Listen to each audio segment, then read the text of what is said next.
এটা 0 পয়েন্ট। তো আমার বাম সাইডে রয়েছে কিন্তু বাঘের জঙ্গল, আর ওপারে দেখা যায় বাঘের জাল। আগে প্রচুর বাঘ আসতো, আগে প্রচুর মানে বিশাল ক্ষতি করেছে পাল্টানো, বিশাল ক্ষতি করে দিয়েছে। গরু ছাগল। এত সুন্দর প্রকৃতি সুন্দরবন ছাড়া আপনারা পাবেন না। আর দেখুন বাঘের জঙ্গল, দেখুন এই দেখুন, এই হচ্ছে আমাদের ভারতের সুন্দরবনের একদম শেষ বাড়ি। ওই যে জঙ্গলটা, এই জঙ্গলটা আছে বাংলাদেশ। একই আকাশ, একই বাতাস, একই প্রকৃতি, একই মাটি, শুধু দুই দেশকে ভাগ করে দিয়েছে এই নদীটি। ওপারে রয়েছে বাংলাদেশ, আর আমি যেখানে রয়েছি এটাই হলো আমাদের ভারতবর্ষ। কোন দেশেতে তরুলতা সকল দেশের চাইতে শ্যামল, কোন দেশেতে চলতে গেলে দুলতে হয় রে দুর্বা কমল। কোথায় ফলে সোনার ফসল, সোনার কমল ফোটে রে, সে আমাদের বাংলাদেশ, আমাদেরই বাংলারে। স্কুল জীবনে এই কবিতাটি মুখস্থ করার সময় একবার জানতে চেয়েছিলাম বাংলাদেশটা কোন দেশ। উত্তরে শুনেছিলাম কাঁটাতারের ওই পারে ঠিক আমাদের মতো আরেকটি দেশ আছে যেখানকার ভাষা বাংলা। আমাদের বঙ্গে অনেক কিছু নাকি সে দেশের সাথে হুবহু মিলে যায়। সেই দিন স্কুল জীবনের শোনা কথাগুলো হয়তো কোনো মনের কোণে অপেক্ষার বীজ রোপণ করেছিল, যার সাথে জড়িয়ে রয়েছে আজকের এই পর্ব।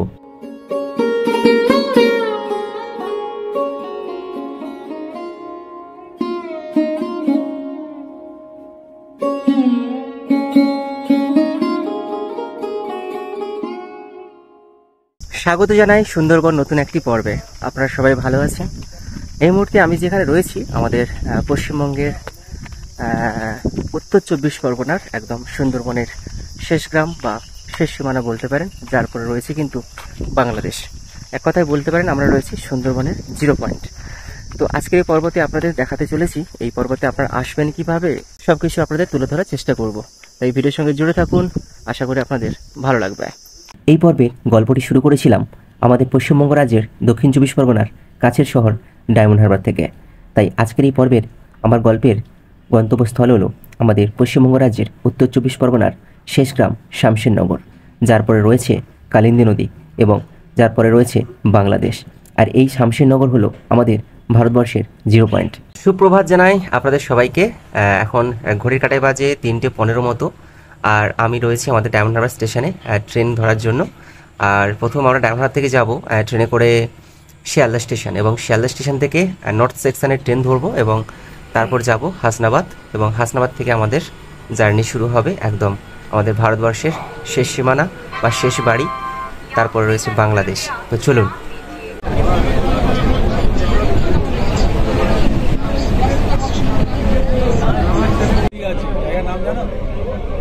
তো মোটামুটি ডায়মন্ড হারবার থেকে আমরা নির্ধারিত সময় শিয়ালদা স্টেশনে চলে এসেছি। এবার আমরা কি করব, শিয়ালদার নর্থ সেকশানে যাওয়ার জন্য হাসনাবাদ লোকাল ট্রেন ধরবো। আমি এই ফার্স্ট টাইম যাচ্ছি, জানি না এক্স্যাক্ট টাইম কত সময় লাগে, যত সম্ভব 2.5 থেকে 3 ঘন্টা মতো সময় লাগে যদি লেট না করে। তো চলুন হাসনাবাদ যাওয়ার জন্য আগে ট্রেনে উঠে পড়ি, তারপর যেতে যেতে আপনাদের সব কিছু দেখাচ্ছি।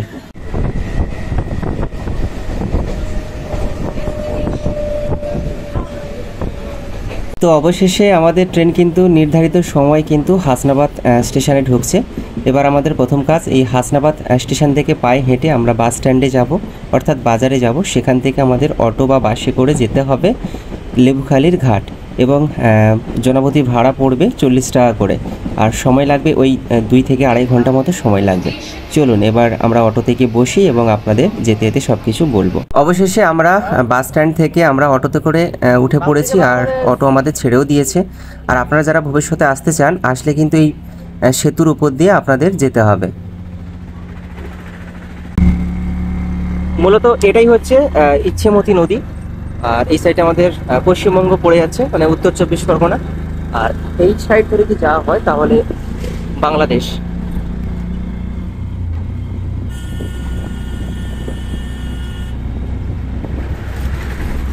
মূলত আমরা যেই দিন রওনা দিয়েছিলাম সেই দিন একটি বিশেষ দিন ছিল মুসলিম সম্প্রদায়ের।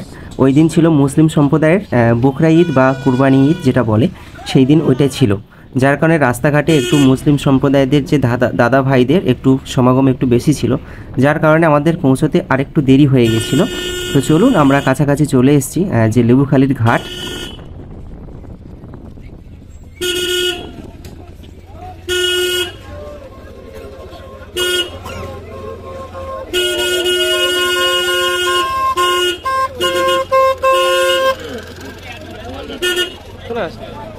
আচ্ছা,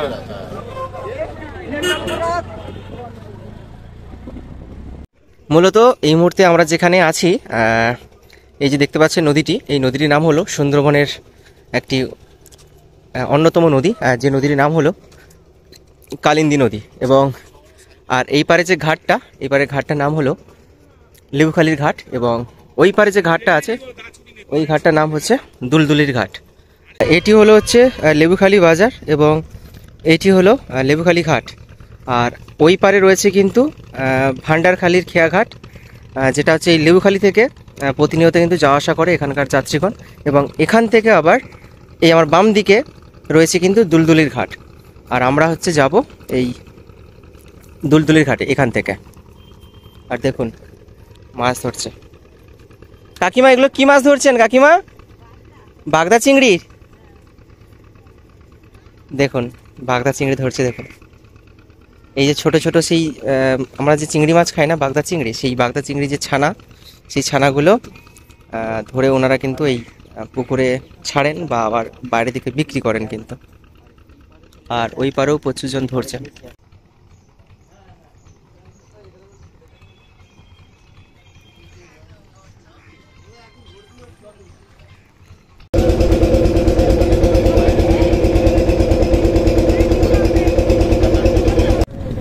তাহলে তো সেরকম একটা নাম আছে সবকিছু, সারা দুনিয়ার লোক তো হাওড়া ব্রিজ চেনে ওটা। যেটাই চেনে সেটাই বলতে হবে।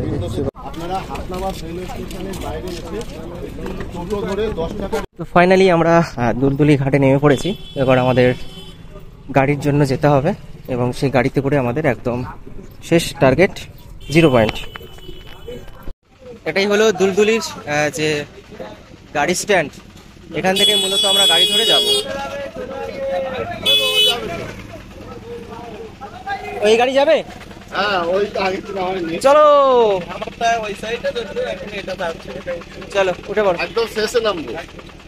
তো অবশেষে আমরা কিন্তু দুলদুলির যে বাজার, সেই বাজারে এসে আমরা গাড়ির ছাদে বসে পড়েছি।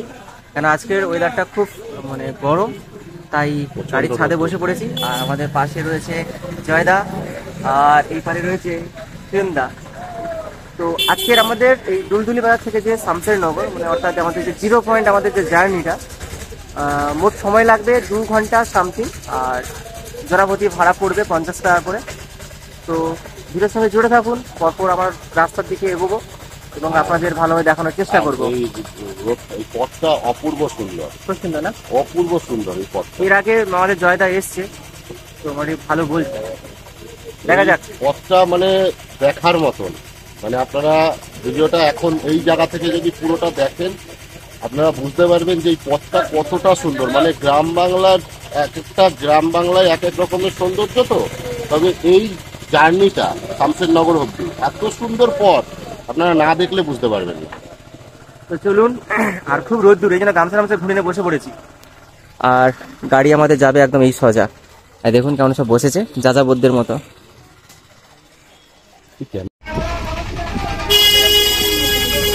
তো অবশেষে আমাদের গাড়ি কিন্তু এই দুলদুলের যে অটো স্ট্যান্ড রয়েছে সেখান থেকে ছেড়ে দেওয়া হয়েছে। এখন এই সোজা আমাদের গাড়ি যাবে। 2 ঘন্টার মতো সময় লাগবে সেই পথ অতিক্রম করতে। চাপ খাবে, আমি রাস্তা খারাপ আমার ট্রেন এখন ওহো নাড়িও না। প্রায় 60 কিলোমিটার। হ্যাঁ 60 কিলোমিটার। আর হেমনগরের দূরত্ব 17-18 কিলোমিটার দেখাচ্ছে। এটা কাছাকাছি। নগর তো এই সামনে আছে, শামশেরনগর অনেক দূর। যদি মাটি রাস্তা থাকতো না, তাহলে সেই কবিগুরু যে রবীন্দ্রনাথ ঠাকুরের যে গ্রামের যে সুন্দর সুন্দর যে পদ্মগুলো রয়েছে, কবিতাগুলো রয়েছে, সেগুলো পুরো চোখের সামনে তুলে ধরতো, একদম ধরতাম আপনাদের সামনে, যদি মাটি রাস্তা থাকতো। দেখুন কত গরু ঘুরে বেড়াচ্ছে।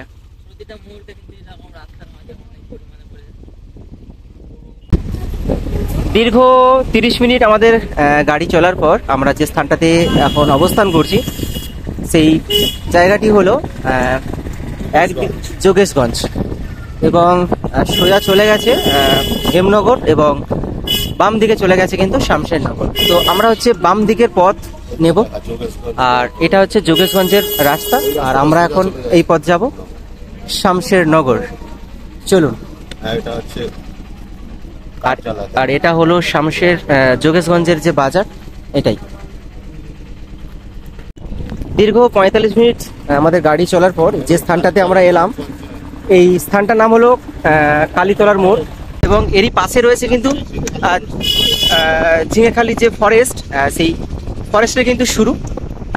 আর আপনারা দেখতে পাচ্ছেন ওই সাইডে কিন্তু রয়েছে কিন্তু লাইলনের ফেন্সিং, অর্থাৎ ওই পারে কিন্তু রয়েছে টাইগার রিজার্ভ ফরেস্ট, আর প্রচুর কিন্তু ম্যানগ্রোভের জঙ্গল, আর পুরো সারি সারি এখান থেকে পুরো বাঘকে আটকে রাখার জন্য যে লাইলনের ফেন্সিং, সেগুলো কিন্তু ঘেরা রয়েছে। আর মূলত এখান থেকেই কিন্তু সুন্দরবন যারা ভ্রমণ করতে যান, এখান থেকেই কিন্তু বোটে করে ওনাদেরকে কিন্তু ট্যুরে নিয়ে যান, যদি আপনাদের যাওয়ার ইচ্ছে থাকে। আর আপনারা এর থেকে আরো সহজভাবে কিভাবে যাবেন আপনারা, সেগুলো কিন্তু আপনাদের পরপর আপনাদের দেখাতে শুরু করব। একটু আপনাদের জাস্ট সময় দিতে হবে। আর আমাদের গাড়ি এখন ওই দিকে যাবে, এখনো অনেক সময় বাকি রয়েছে। আসার সময় দেখছিলাম নদীতে জোয়ার ছিল, তাই নদী অনেক দূরত্ব বজায় রেখেছিল, কিন্তু এখন ভাটা হয়েছে, যার কারণে নদী অনেকটা সরু হয়ে গেছে। আর এই জঙ্গলটা পুরো আমাদের চোখের সামনে পুরো ভেসে উঠেছে। জানি না আপনাদের ক্যামেরাতে দেখাতে পারছি কিনা। আর এই যে গাছগুলো দেখতে পাচ্ছেন না, এই গাছগুলো মূলত কিন্তু কেওড়া ফলের গাছ। এই কেওড়া ফলের গাছের কিন্তু একটা বৈশিষ্ট্য রয়েছে, এইসব কেওড়া ফলের গাছ কিন্তু আবার বেশি গভীর জঙ্গলে হয় না। জলের উৎস যেসব সাইডে থাকে, সেই সব সাইডে কিন্তু এইসব গাছগুলো হয়ে থাকে। আর মূলত দেখতে পাচ্ছেন এই যে বড় বড় বোটগুলো, এই বোটগুলো কিন্তু ব্যবহার করাই কিন্তু এই সুন্দরবন যারা ভ্রমণে যান তাদেরই জন্য।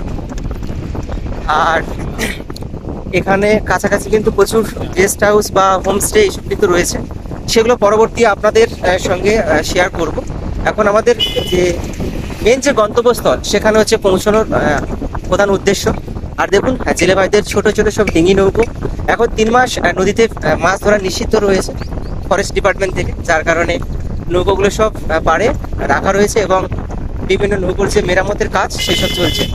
আবার যখন নদীতে মাছ ধরার অনুমতি দেওয়া হবে প্রশাসনিক মহল থেকে, তখন কিন্তু ওনারা আবার এই নদীতে মাছ ধরার কাজে লেগে পড়বে।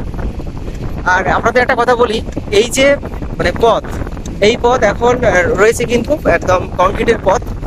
যদি এটা মাটির পথ থাকতো না, পুরো সেই রবীন্দ্রনাথ ঠাকুরের লেখা আছে গ্রাম ছাড়া ওই রাঙামাটির পথ, আমার মন ভোলাই রে, পুরো সেই রকম একটা কবিতার মতো একটা পরিবেশ সৃষ্টি হয়ে যেত।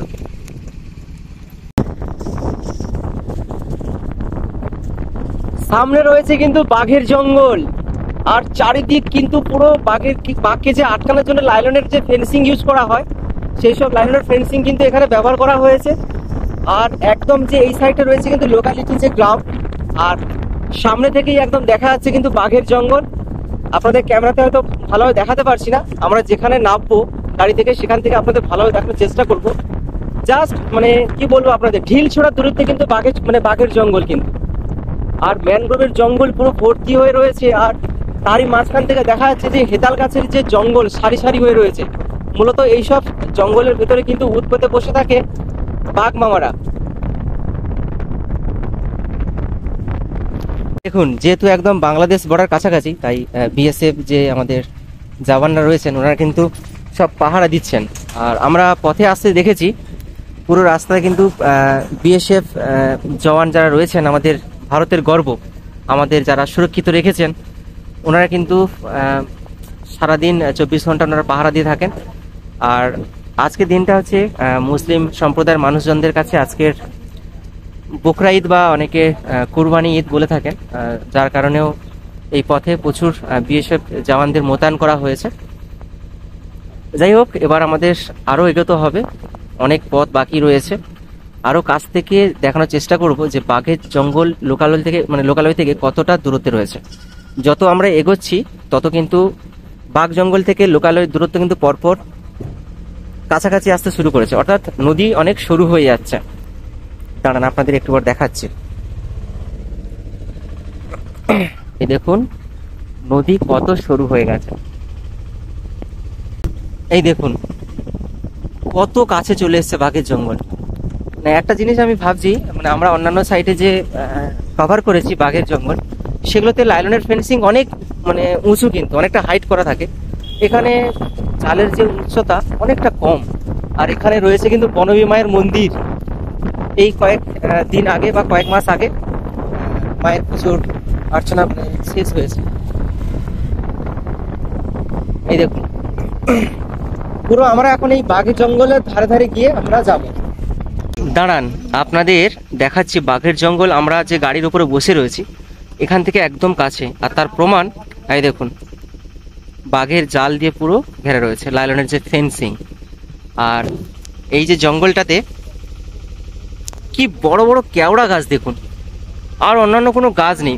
বাইন, যে গোরান, খুলসি, এই সুন্দরবনের যে বিভিন্ন যে গাছ থাকে, গেওয়া গাছ, এইসব কিছু নেই। পুরো মাথা উঁচু করে দিব্যি রয়েছে প্রাকৃতিক দুর্যোগকে এড়িয়ে বড় বড় সব কেওড়া ফলের গাছ বিভৎস আকারভাবে দাঁড়িয়ে রয়েছে। দেখুন চারিদিক দেখুন, বড় বড় সব কেওড়া ফলের গাছ। আর যথারীতি এই সাইড থেকে বাঘের জঙ্গল দেখা যাচ্ছে। এই পারে বাঘের জঙ্গল, এই পারে লোকালয়ের যে মানুষজনদের বাড়ি। সত্যি কি অদ্ভুত দেখুন। আমাদের গাড়ি এসে এমন জায়গাটা দাঁড়িয়েছে, মাথার উপর কৃষ্ণচূড়ার গাছ, পুরো কৃষ্ণচূড়ার বন্যা। দেখুন কি দারুণ লাগছে, দেখুন একবার। এত সুন্দর প্রকৃতি, মানে আপনাদের হলপ করে বলতে পারি এইসব প্রকৃতি আপনারা অন্যত্র কোথাও পাবেন না, সুন্দরবন ছাড়া আপনারা পাবেন না। আর দেখুন বাঘের জঙ্গল, দেখুন এই দেখুন,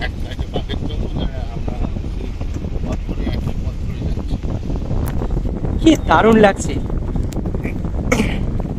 মানে এক কথায় বলতে পারেন এর স্বাদের ভাগ হবে না। হয়তো এখানকার মানুষজনরা যারা রয়েছেন প্রতিনিয়ত হয়তো এই প্রাকৃতিক দুর্যোগ বলুন বা এই জঙ্গল থেকে বাঘ বেরিয়ে আসে, এই যে দুর্ঘটনাগুলো আপনারা সোশ্যাল মিডিয়াতে বা নিউজ পেপারে পড়ে থাকেন বা দেখে থাকেন, হয়তো ওনাদের জীবনে অনেক কষ্ট। আমরা হয়তো ক্ষণিকের জন্য এখানে এসেছি, তাই হয়তো আমাদের কাছে এতটা সুন্দর মনে হচ্ছে। কিন্তু যারা প্রতিনিয়ত বসবাস করে থাকেন না এখানকার মানুষজন, তারা কিন্তু খুবই খুবই কষ্টের মধ্যে থাকেন। তো যাই হোক, এই পর্বতে সেই সব নিয়ে কোনো কিছু আলোচনা বা সেই সব কিছু দেখারও মানে করবো না। পরবর্তী পর্বতে কিন্তু আপনাদের সেসব তুলে ধরার চেষ্টা করব। তাই চ্যানেলটিকে সাবস্ক্রাইব করে পাশে থাকবেন। আর ভিডিওগুলো দেখার জন্য বেল আইকন যে নোটিফিকেশন যে ঘন্টিটা আপনারা বাজিয়ে রাখুন, যাতে সবার আগে আপনারা সেই নোটিফিকেশন দেখতে পান। এর আগে আমি কোনোদিন বলিনি কাউকে যে সাবস্ক্রাইব করে রাখুন, তো এই ফার্স্ট টাইম আপনাদের বললাম। তো মোটামুটি 2 ঘন্টা একটু বেশি হবে, সেই সময়ের পর আমরা কিন্তু আমাদের গন্তব্যস্থলে পৌঁছে গেছি। এবং সেখান থেকে নামার পর আমাদের যেটা উদ্দেশ্য, এই পথ ধরে আমাদের মিনিট 10 হাঁটতে হবে।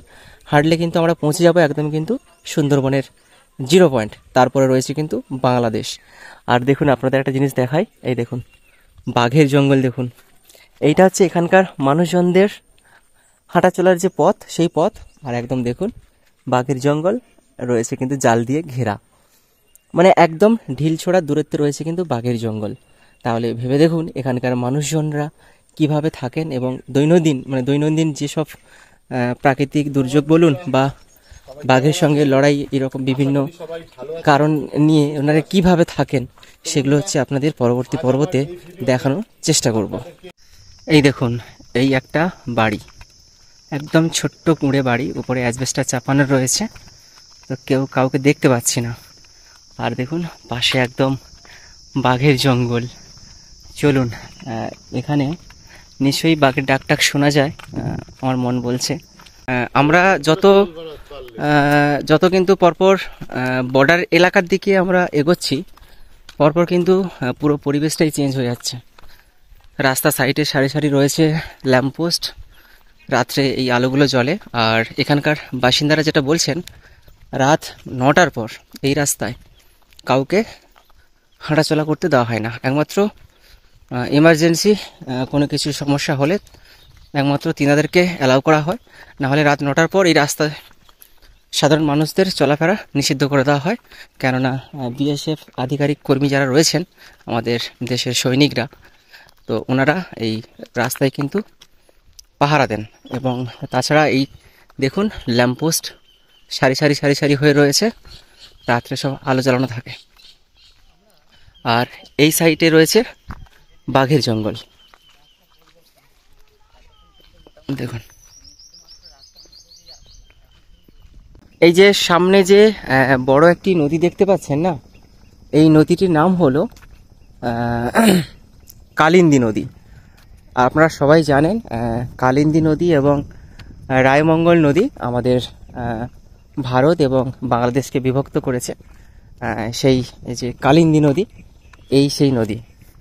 আর এটাই হলো আমাদের ভারতবর্ষের একদম শেষ গ্রাম, শেষ দ্বীপ, এবং এটাকেই বলা হয় 0 পয়েন্ট। দেখুন, আর এখানে রয়েছে কিন্তু বিএসএফ আধিকারিক কর্মীদের কিন্তু থাকার জায়গা। এখানে বসে ওনারা কিন্তু নজরদারি রাখেন। জানেন এই বিগত কয়েক মাস হলো দুই বাংলার মধ্যে কিন্তু একটু দ্বন্দ্ব চলেছে, তা থেকে একটু এই বর্ডার এলাকাগুলো একটু ভালোভাবে ওনারা নজরদারি দিয়ে রেখেছেন। আর আমরা এখন এই সাইটে রয়েছি, যেটা হলো আমাদের ভারতের পশ্চিমবঙ্গ রাজ্যের উত্তর 24 পরগনার সুন্দরবনের শামশেরনগর। আর যার পাশে রয়েছে কিন্তু গভীর ম্যানগ্রোভ, যাকে ওই বাঘের জঙ্গল বলা হয়, আর লাইলনের ফেন্সিং দিয়ে ঘেরা রয়েছে। তো যাই হোক, এখানে এসে আপনারা ট্যুরিস্ট বোটে করে আপনারা বিভিন্ন জায়গায় কিন্তু ঘুরতে যেতে পারবেন। এই যে সুন্দরবনে যেসব ন্যাশনাল যেসব পার্ক বা টাইগার রিজার্ভ ফরেস্ট যেসব যে এগুলো রয়েছে, তাছাড়া এখানে রয়েছে ঝিঙেখালি ফরেস্ট, সেখানেও আপনারা ঘুরতে যেতে পারবেন। আপনারা যদি এখানে বেড়াতে আসেন এবং বোটের মাধ্যমে সুন্দরবন পরিভ্রমণ করতে চান, তাহলে এই যে বোটটাতে দুটো কন্ট্যাক্ট নাম্বার রয়েছে, এই নাম্বারে আপনারা যোগাযোগ করে আসতে পারেন। ঠিক আছে? তো যাই হোক, এখানে আপনাদের কন্ট্যাক্ট নাম্বার দিয়ে দিলাম, আপনারা অবশ্যই যোগাযোগ করে আসবেন। তো আমাদের যে আজকে জার্নি শুরু হয়েছিল, সেই জার্নির শেষ এখানে 0 পয়েন্ট। আচ্ছা, এইটা হচ্ছে 0, এটা 0 পয়েন্ট। তো আর এইটা বাংলাদেশ কোন সাইডে? ওই যে জঙ্গলটা, এই জঙ্গলটা হচ্ছে বাংলাদেশ। আচ্ছা, এটাতে কোনো নৌকো টোকো চলে না? ভারতবর্ষের যে শেষ গ্রামে আজকে এসেছি শামশেরনগর, ওই নদীর মাঝ বরাবর নৌকো চলেন, ওপারে যায় না নৌকো, তাই তো? মানে 0 পয়েন্ট যাকে বলা হয়। আপনারা গুগল ম্যাপে সার্চ করলে দেখে নিতে পারবেন। এবং আমিও আপনার বাড়ি কোথায় দিয়ে দিয়েছি আপনাদের প্রথমেই। বলছি এই যে এখানে যে বাঘের জঙ্গল যে জাল দিয়ে ঘেরা আছে, বাঘের ডাক টাক শোনা যায় তো? শোনা যায়? আপনাদের পরিচয় করাবো। এবারে পেরিয়ে আসে নাকি? চলুন যাওয়া যাক শেষ বাড়িতে। পেরিয়ে আসে বাঘ? বাঘ পেরিয়ে আসে? আগে প্রচুর বাঘ আসতো। আগে প্রচুর মানে বিশাল ক্ষতি করিয়েছে পাল্টাবেন না, বিশাল ক্ষতি করে দিয়েছে। গরু ছাগল। তখন কি জাল ঘেরা থাকতো না? এখন নাকি আবার ডবল জাল ঘিরে দিয়েছে, নদীর কোল দিয়ে একটা আর ভিতর দিয়ে একটা। আচ্ছা কাকা, আপনার বাড়ি কোনটা? মানে ওই সামনে ওই সামনেটা, মানে বর্ডারের ভেতরটা, এটা তো পুরো বর্ডার পড়ে যাচ্ছে এখানটায়, বর্ডারে। একদম বর্ডারের সঙ্গে আপনার রয়েছে। হ্যাঁ, border। এবারে বর্ডারের মানে ভেতর দিকে এবারে আপনাদের বাড়ি। ঠিক আছে, এটা হিসাব মতন বর্ডারের ভেতর দিকে। ওখানে আর ক্যামেরা ফটো ভিডিও করা উচিত মানে যাবে না, রেস্ট্রিক্টেড এরিয়া। ওখানে ফটো ভিডিও করা বারণ বলে আমরা ভেতরে আর ঢুকতে পারছি না। সেজন্য আপনাকেই বাইরে পেয়ে আপনার সাথে একটু কথা বলে নিচ্ছি, কেননা আপনাদের যেহেতু বর্ডারের ভেতর দিকে প্রান্তে বাড়ি, ওই জন্যে। তো খুব ভালো হলো আপনার, হ্যাঁ খুব ভালো হলো আপনার সঙ্গে দেখা হয়ে গিয়ে এই বর্ডারের বাইরের দিকটাতেই। তো যাই হোক, আপনাদের এখানে রাত্রেবেলা যে থাকেন, বর্ডার এরিয়াতে এখানে থাকেন, তো রাত্রেবেলা এমনি পাহারা দেয় বিএসএফরা? টল করে না? টল দেয়? রাস্তায় উঠতে যায় না, রাস্তায় ফাস্তায় বেরোতে দেয় না? আপনার কটার মধ্যে আপনাদের বাড়ি ঢুকতে বলে সব? ওই হাটবার হলে 9টা, 7টা, 8টার দিকে সব চলে আসে। 7টার মধ্যে 8টার মধ্যে সব ঘরে ঢুকে যায়? হ্যাঁ, আচ্ছা, বাড়িতে থাকে আর কি, ঘরে ঢুকো মানে সেটাই, রাস্তায় উঠতে যায়। রাস্তায় বেরোতে দেয় না যেহেতু বর্ডারের ভেতর দিকে থাকে। আচ্ছা, এমনি ঝড় বৃষ্টি যে সামনের দিন আসছে, আপনাদের কিরকম ক্ষয়ক্ষতি হতে পারে? আপনারা সেটা কি করে ক্ষয়ক্ষতি জানবো? হয়? হ্যাঁ, ক্ষয়ক্ষতি হয় না। এর আগে এই ক্ষয়ক্ষতি হয়েছে ঝড় বৃষ্টিতে? হ্যাঁ, আয়লাতে বিশাল ক্ষতি হয়েছে। বিশাল ক্ষতি হয়ে গেছে। হ্যাঁ, রাস্তা ছিল না তো, ও তো ওই সেদিনকে হয়েছে রাস্তা, ও একদম সমান। আচ্ছা, এই যে বর্ডার এলাকাতে কোনো ঝামেলা টামেলা হয় না তো? ঝামেলা যখন হয় তখন হয়, এখানেও ঝামেলা হয় না এখানে ঝামেলা হয় না, মানে এখানে কোনো ঝামেলা টামেলা হয় না তো? এখানে খুব একটা ঝামেলা হয় না। আচ্ছা, কাকা আপনার নাম যদি বলতেন একটু। আমার নাম মহেন্দ্র মুন্ডা। মহেন্দ্র মুন্ডা। আচ্ছা, আপনার বয়স কত হলো কাকা? আমার বয়স 75। 75 বয়স। এখানে এখনো কি জীবিকা করছেন আপনি? হ্যাঁ। এখনো কি জীবিকা আপনি করছেন? এখন রাস্তা হাঁটা বেকার, আর কোনো কাজ করতে পারছেন না? চোখ খারাপ হয়ে চোখটা যাচ্ছে। খারাপ হয়ে গেছে। আগে কি করতেন? নদীতে মাছ আগে ধরতেন? নদীতে মাছ ধরতাম, জঙ্গলে ঢুকতেন? জঙ্গলে ঢুকতাম, কাঠ কাটতাম, আচ্ছা, সকল রকম আচ্ছা। করেছি আমি। বাবা, আপনাদের চোখের সামনে কখনো বাঘ হ্যাঁ, দেখা বাঘ। দেখতে পেয়েছেন? জঙ্গলে ক্ষতি হয়নি তো, পালতে মানে ক্ষতি করেছে বাঘ খুব আমাদের।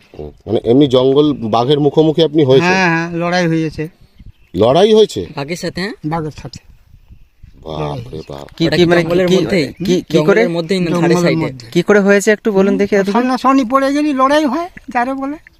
আচ্ছা উপায় নেই, বাঁচতে হবে, তার জন্য তো তারপর লড়াই 5 জন করতে আছে, হবে। 5 জন একতা হয়ে একতা হয়ে লড়াই ভয় দেখাতে হবে, এই লড়াই।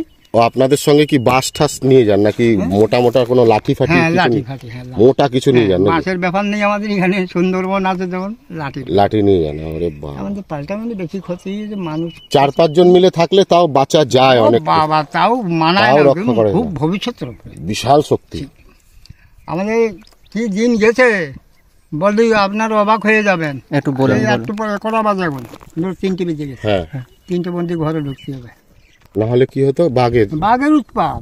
উড়ে বাপ রে বাপ, কি বলছেন? সারা রাতের মধ্যে বাইরে বের করার ঠিক নেই, ওই ঘরের ভিতরে সবকিছু। মানে যখন তখন গ্রামে যেখানে সেখানে বাড়ির মধ্যে বাঘ লুকিয়ে রয়েছে। হ্যাঁ, বাঘ উঠবে, বাঘ উঠে কোনো চলে আসতো। রায় নেই। কেউ ঠেকাতে এতটা পারে না। আতঙ্ক ছিল এই গ্রামে? ওরে বাবা, বিশাল বিশাল, বলার মতো না, অনেক কল্পনা। বাপ রে কয়েক বাপ। বছর জানা আমরা সেকস্ত হয়েছি না বাড়িতে বেরো। যদি আপনি আসেন আমার বাড়ি থেকে, আগে তো ফোন করবেন। যদি বেলায় পৌঁছতে পারলেন তাহলে আসবেন, আর এখন আর আসবেন আসবে না, না? সন্ধ্যালে আসবেন না। কোথায় রাস্তাঘাটে ওরে আপনার ক্ষতি, বাবা রে। বিশাল। তখন বিশাল এত বিপজ্জনক ছিল। ওরে বাবা রে বাবা, ছাগল বলছে ছিল না, ডেলি নিয়ে যেত। আচ্ছা, আপনাদের এইটা হচ্ছে দক্ষিণ শামশেরনগর তো? হ্যাঁ, দক্ষিণ সব দক্ষিণ শামশেরনগর গ্রাম। আমাদের খুব দক্ষিণ উৎপাত দিকে। করেছে। এখানে কি আপনারা কি মানে জন্ম থেকে এখানে আপনাদের ভিটে বাড়ি ছিল? হ্যাঁ। আচ্ছা আচ্ছা। আমাদের জন্ম থেকে আমার ঠাকুরদাদা ও তার ওপারে ছিল আগে। ওপার মানে বাংলাদেশ, ওপার বাংলা। আচ্ছা। বাংলাদেশ কি বলতো? হ্যাঁ, ইন্ডিয়া, হিন্দুস্তান পাকিস্তান। হিন্দুস্তান পাকিস্তান বলতো আমাদের। সব হিন্দুস্তান ভাই, ওদের ওনারা। পূর্ব আচ্ছা, পাকিস্তান না তো আপনার বাংলাদেশ ঠাকুরদা ঠাকুরমারা আগে মানে ওপার বাংলাতে ছিল, হ্যাঁ, তারপর এপার বাংলাতে এসে আবার বসত আমরা বাড়ি এপারে। করেছে। আচ্ছা আমার আচ্ছা। ঠাকুরদাদা ওপারে। তা আপনি যখন ছোট ছিলেন তখনও কি এরকম পুলিশ প্রশাসন বা এই যে বিএসএফরা কি পাহারা দিতেন? এত হামাই ছিল না, এত ছিল না। ক্যাম্প ছিল না। ক্যাম্প ট্যাম্প ছিল না তো? আরো আরো দূরে ছিল, ভেতরে? ওই ধারে। আরো গভীর জঙ্গলের দিকে? না, ওই শহরের দিকে আরো আরো শহরের দূরে ছিল। ও তখনও এই বিএসএফ এরকম মানে আর্মিরাও এরকম ঘোরাঘুরি করতো? খুব ঝামেলা করতো, আচ্ছা। ভবিষ্যৎ আসতো। আচ্ছা। এখন তো এই তো বাঁকে বাঁকে। এইদিকে জলদস্যু টস্যু আছে নাকি? হ্যাঁ, জলদস্যু টস্যু আছে নাকি? আছে প্রায়। চলুন আপনাদের এই সুন্দরবনের একদম 0 পয়েন্টের শেষ বাড়ি এবং এখানকার যিনি রয়েছেন ওনারা কেমন আছেন একটু কথা বলে দেখি। এই হচ্ছে আমাদের ভারতের সুন্দরবনের একদম শেষ বাড়ি।